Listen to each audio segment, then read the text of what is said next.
Okay, so I am going out later. I have some time to kill, so I thought I'd talk about things that I have read recently that I have not returned to the library. So one is this. It's called Teaching Japanese Popular Culture. As you can see on the cover, there's like Hello Kitty, there's Tsunami. I think these are the paper cranes that they folded during World War II, and this is obviously a Gundam. I love mecha. Yeah, so I had my friend borrow this book for me because, first of all, it was edited by two professors that I really like. Like, I took as many modules of theirs as I could possibly have taken during my time in university, which is not a lot because this was not my first major and I was struggling to meet my first major requirements as it is. So edited by these two people. So this is not a book on fiction. In fact, it's not even a book on critical analysis of Japanese media or what. It's about how does one teach Japanese pop culture in a classroom setting. Most of the chapters, in fact, here do not really tell me how I could possibly import these pedagogical ideas into a local context, which is my local context. But I guess like the equivalent would be high school. Yep. There are 4 chapters here of note for me personally. I mean, maybe other people might find the other chapters very useful for them, but for me, the most useful chapters were chapter 1, Risk and Potential: Establishing Critical Pedagogy in Japanese Popular Culture Courses by Sally McLaren and Alwyn Spies. Chapter 4, Contested Classrooms: Reconstructions of Japaneseness through Anime.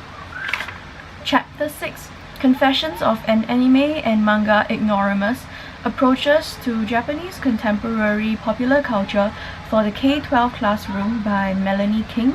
And chapter 10, surprisingly, Popular Culture in the Japanese History Classroom by Philip Seaton. So, to start with, so chapter 1 was under part 1, which is called The Big Picture on Curriculum Design.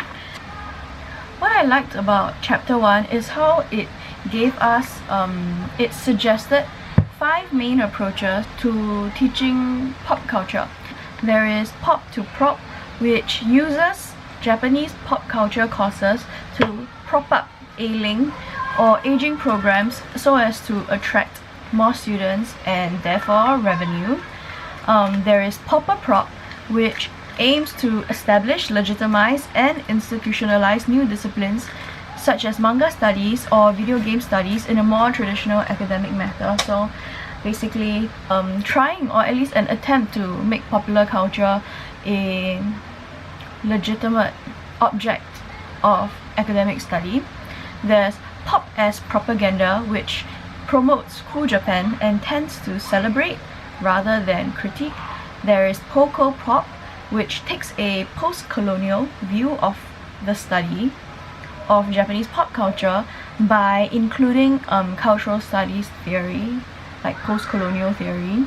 And then there is Pop to Prep, in which the study of Japanese pop culture is seen as equivalent to teaching intercultural skills. It's used as a way to teach students 21st century literacies and skills, which is supposed to help prepare them for future employment. So what I really appreciated was that in this very chapter, they said, we acknowledge that there is no unproblematic way to study and teach Japanese pop culture either inside or outside Japan, in Japanese or in another language context. So they admit that there is no perfect way of doing it, which I agree with. At the moment, they say that there is a situation in which people dissociate their interest in pop culture products from their anger towards Japan's colonial past, right? So what they have done to Singapore, what they have done to Korea, etc., etc., what they've done to China. McLaren and Spies believe that establishing critical pedagogy as part of the teaching and research of Japanese pop culture would improve this dissociation tendency, because it provides a pedagogy of possibility. So we need to study the ways in which pop culture offers alternative possibilities just as much as it articulates or resists the agendas of power blocks. Yeah. And another thing they said that I really liked was how they believe that students actually need to do serious work. They said, no matter what the discipline, political underpinnings, or main learning goals are, university students in academic classes will need to do academic work. They cannot just sit around talking about their favorite manga characters or anime and then get university credit for it. So a lot of the subsequent chapters actually reference this first chapter, and I can see why. Yeah. Okay, so chapter 4 is titled Contested Classrooms: Reconstructions of Japaneseness Through Anime by Akiko Sugawa Shimada. This writer strongly believes that pop culture affords a rich text for examination because the products like the products like anime, manga, and video games can reflect the political, ideological, and socio-cultural characteristics of contemporary Japanese society. So they think that pop culture products reflect society at that point in time. By utilizing popular culture products as visual text, teachers can then attempt to position particular forms of popular culture in a hermeneutical field of contradictory meanings. Now, what this means is that if you start to analyze pop culture products as text, you can position them against each other. You can point out contradictory messages, you can point out contradictory ideologies between them, and then that gives you like a more nuanced understanding, I guess, of the society at the time. Moreover, students can acknowledge how certain forms of popular culture may have helped maintain hegemonic beliefs in ways that seem natural or unproblematic. So Sugawa Shimada is saying that by analyzing pop culture in the classroom, you can raise awareness of how the things that we consume are not as they seem. They are not innocuous. It's not like there's no hidden agenda behind why they have been produced for us. So I thought this was a very interesting point that was made. Chapter 6. Okay, chapter 6 falls under part 3, using popular culture in teaching. So it's called Confessions of an Anime and Manga Ignoramus: Approaches to Japanese Contemporary Popular Culture for the K-12 Classroom by Melanie King. The writer, King, she talks about using text from countries outside of Japan that appropriate Japanese themes as a way of getting students to think critically about stereotypes and Orientalism as defined by Edward Said. And the whole point is to question what it means to be a literate person in the 21st century, because it's no longer enough to just read newspapers or books, right? We need to read other things that filter into our consciousness, like music videos, like music lyrics, like stage setups during live performances even. This writer was very, very upset about Katy Perry's live performance of Unconditionally, where she dressed up as like a geisha. The backdrop of the stage was just all these weird Asian things like umbrellas, and yeah, she said it was like a mix of different East Asian and Southeast Asian items, objects, and she felt that it was really, really very disrespectful. She trashes this performance multiple times throughout this chapter. It was very enjoying to read. And she said that it's not enough to merely expose our students to other cultures. We also have to give them the proper tools for understanding how and why they respond to events, history, society, and artistic expression the way they do. It's not enough to teach students not to be racist. They have grown up with this awareness. They need to understand the perspective with which they are approaching the material. Continuing, she says, not only do they need to know about the cultures and traditions of others, they need to understand that their perspective, whatever it may be, is not the only perspective. And she quotes a writer, Adichie, who wrote, "The danger of a single story," and this quote goes, "Show a people as one thing, as only one thing, over and over again, and that is what they become." It is impossible to talk about the single story without talking about power. Power is the ability not just to tell the story of another person, but to make it the definitive story of that person.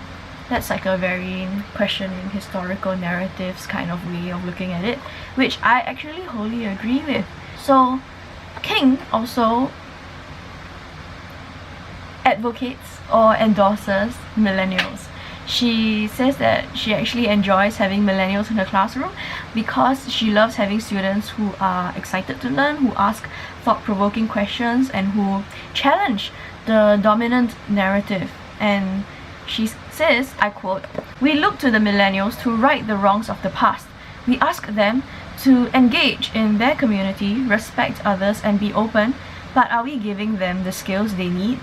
In this line, I think she is questioning the ways in which we teach, or they taught the ways in which her generation teaches my generation, the generation that consumes Katy Perry music videos, I guess. Another chapter that I had a little bit to take away from was chapter 7, co-teaching and foreign language across the curriculum using Japanese popular culture by Deborah Shamoon. This chapter uses some questions written by A. Suresh Kanajaraja, who offers a more specific definition of critical thinking as part of critical pedagogies. When we are using a text for analysis in the classroom, the kind of questions that we should be asking are like, what are the interests served for the writing in making these claims? What in his or her social positioning explains the way this argument is made? What is your social status and experience that makes you relate to this subject differently? And what are other possible perspectives or angles on this subject? I wish my teacher asked me these questions in the classroom, but yeah, you can't have everything. And lastly, the last chapter that I really enjoyed was chapter 10, Popular Culture in the Japanese History Classroom by Philip Seaton. So I need to have a disclaimer at this moment. I did not take history. I am the complete opposite of a history buff.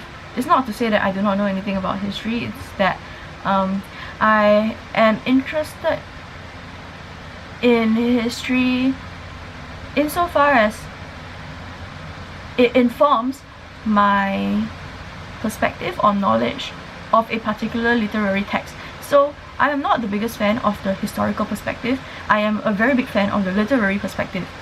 Alright, but Seaton, he quotes Paul Duguay's Doing Cultural Studies. Oh my gosh, it's raining. Okay, I'll deal with it later. Okay.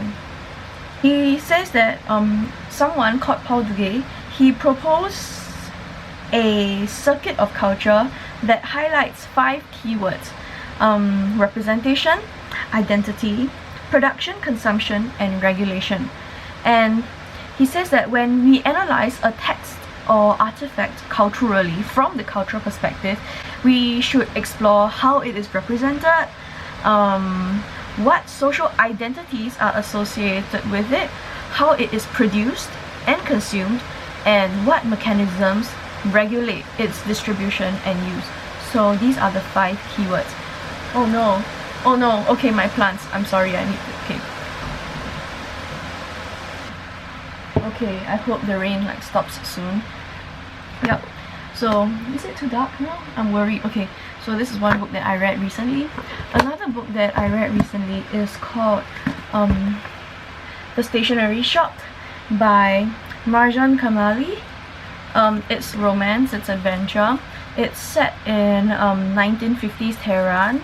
It's about, you think it is about a girl called Roya and her romance with a boy called Bahman, and they kind of like fall in love and they get engaged and everything. But of course the boy comes from a rich family who does not approve of Roya simply because her father is just a lowly government clerk, and something happened and you do not know what it is, and he had to disappear and he had to write letters to her that are transmitted through books. So like, you know, you go to the bookstore, you take the envelope, and then you, when your like beloved comes into the bookstore, the store owner will be like, ah, here is the book you wanted. So this is how he has been helping people like transmit love letters.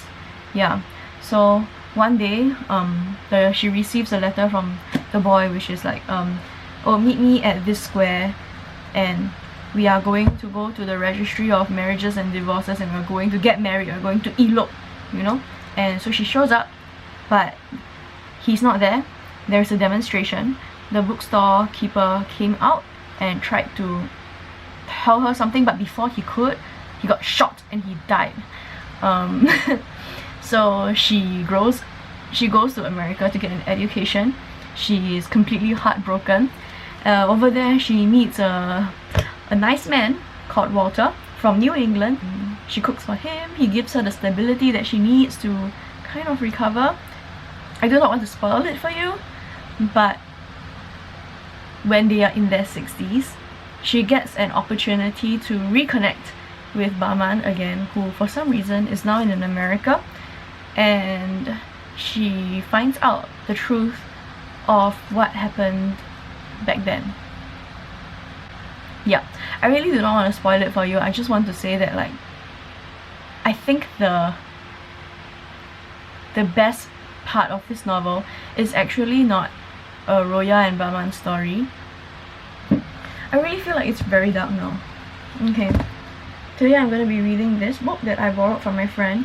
It's an anthology of Singapore plays. Something old, something new, something borrowed, edited by my professor Ken Mizusawa. It's very thin, as you can see. So I think I will be able to finish this by tonight. I'm looking forward to it, and the best part about it, I feel, is that it is my friend's like past lit text.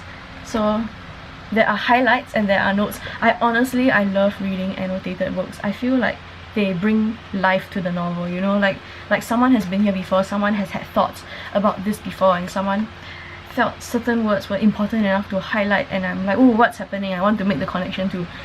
So it makes me very excited to read. I shall go and tend to my plants outside because of the rain. Goodbye.